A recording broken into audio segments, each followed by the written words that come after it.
Well, Ben, something else I wanted to ask you about briefly, because it's been such a big story in the news, is the recent arrest of Ghislaine Maxwell. And this actually came pretty quickly after the release of a new Netflix documentary about Jeffrey Epstein. I recently watched it, and I thought it was amazing how redacted it was, insofar as there was no mention or even allegation that it could have been any kind of intelligence operation or Ghislaine Maxwell's father's connection to intelligence. That was just not mentioned at all, or the allegations around Les Wexner. So it was pretty infuriating to watch, actually. And even with Ghislaine Maxwell being arrested, and again the fact that her father, what had connections to intelligence and had a very strange sort of death as he was in a lawsuit with Seymour Hersh, who had exposed him. Do you think that it's possible that through any of this that there will be that story could actually break into the mainstream, that there could be any sort of consideration by the populace about the very real possibility that there was this international pedophile blackmail ring? Or do you think that it's really just going to be this meme, Epstein didn't kill himself, Ghislaine Maxwell didn't kill herself? Well, Epstein didn't kill himself. Everyone knows that. I mean, come on, it's just so clear. But a few things. For anyone who wants to really get into detail on this, I recommend True and On. Great podcast. I'm a regular listener. And I definitely have Epstein brain. I mean, it's so crazy how deep this stuff goes. Now, I don't want to make predictions about the future. I'll just say what my feeling is going to be. I highly doubt that anything substantive will come out. If Ghislaine Maxwell survives, which we'll see. I mean, she could be suicided too. But if she survives, I highly doubt that there's going to be anything that comes out publicly. There's been some kind of tabloid speculation that she's going to spill the beans. No, there's too many powerful people involved. So if she doesn't get suicided, there's going to be some kind of backroom deal, and maybe she'll get a slap on the wrist. But there are way too many powerful people involved in this. And as for Epstein and the links to intelligence, this is a matter of fact and public record at this point. Few things. My colleague Aaron Mate did a piece at the Grayzone on his show, great show, Pushback, you can check out on YouTube. And he pointed out that there was an FBI document that was involved in the first trial against Epstein before he definitely didn't kill himself. And in that FBI document, they say that Epstein was providing intelligence to the FBI. So we know that he was an FBI informant, at the very least. We also know that he used to brag in the 90s. This was reported in a British newspaper at the time, that he was working with the CIA. We also know that Jeffrey Epstein somehow at a party in London was reported having a New York police issued gun, which they questioned, how did he even get that into the UK, yet alone how did he get a New York police issued gun? And then there's the fact that Alex Acosta, the former U.S. U.S.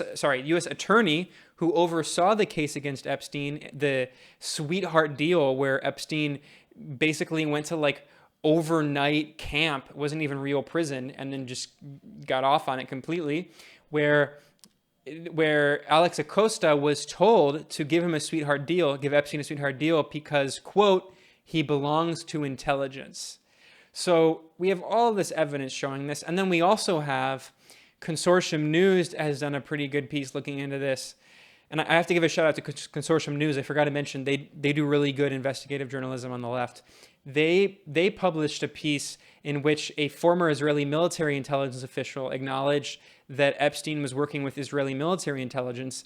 And then, of course, Ghislaine Maxwell's father, everyone knows, was working with Israeli intelligence. And you mentioned his mysterious death. He was actually apparently trying to blackmail the Israeli government at the time when he died. So, I mean, if you're a spy and you try to blackmail the spies, that never turns out well for you. So, unfortunately, no. I highly doubt that we're going to get answers about a lot of this stuff. in the near future. And frankly, I think if we ever get answers, it's going to have to be like a Sykes-Picot thing. Because what's interesting is people talk about Sykes-Picot, which is the famous 1916 agreement in which the British and French foreign ministers literally sat down with a map and carved up the Middle East and said that these are the former parts of the Turkish Ottoman Empire, and we're going to get this, and you're going to get that, and we're going to get that. Well, the Russian Tsar was partially involved, although as like a minor figure, and the Russian Empire benefited from this Sykes-Picot agreement.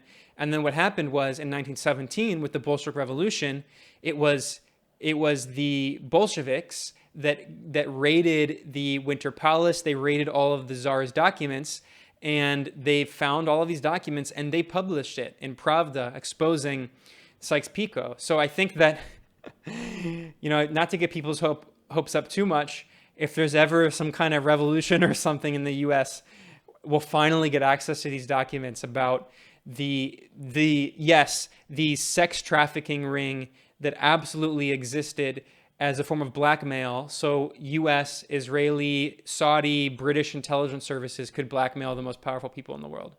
It's real, yes.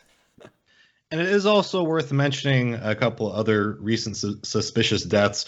One was in April, someone who Maria Farmer had called the Holy Grail of the Epstein investigation. That was Andy Stewart, who I guess was a chef for her father. He died suddenly.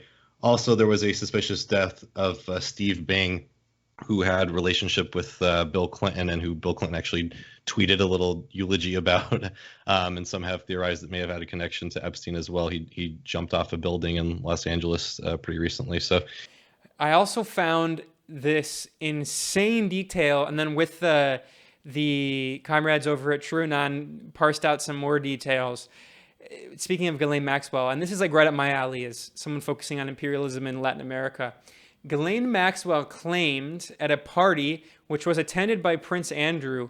This was reported on in The Observer when it was a New York tabloid in the 2000s, well before Epstein was suicided and before people knew his name, and before he was a household name. This article reported that Ghislaine Maxwell was bragging at this party with Prince Andrew again, that she in Colombia had flown a Black Hawk helicopter, and we know that she had a helicopter's license, and we know that Ghislaine Maxwell did fly helicopters. That's actually kind of plausible. And that she claimed that she shot a bazooka into a so-called terrorist camp in Colombia. Now, the so-called terrorists, which are not terrorists in Colombia, are revolutionary socialist guerrilla groups, mostly the FARC and the ELN. There are some other groups who are socialists, mostly poor people, landless peasants who took up arms against the far-right authoritarian regime in Colombia. It's not really a real democracy. So that is a really crazy story. But then we looked into it more. For instance, I found out that Pastrana, who is a former right-wing president of Colombia, he was friends with Epstein, and he actually issued an apology because there were reports that he was actually meeting with Epstein, also with Bono, one of the most insufferable neoliberal entrepreneur or whatever humanitarians on earth, whose music also just sucks completely. But so Bono, Pastrana, the right-wing Colombian president, and Epstein were together. And so Pastrana issued this apology for being on Epstein's plane. He claimed, of course, nothing happened. True, likely story. And Pastrana, where did he issue that apology from? He issued it on Twitter from the occupied Golan Heights, the Israel-occupied Golan Heights, which is Syrian sovereign territory. So it raises so many questions what he was doing there. And then even beyond that, the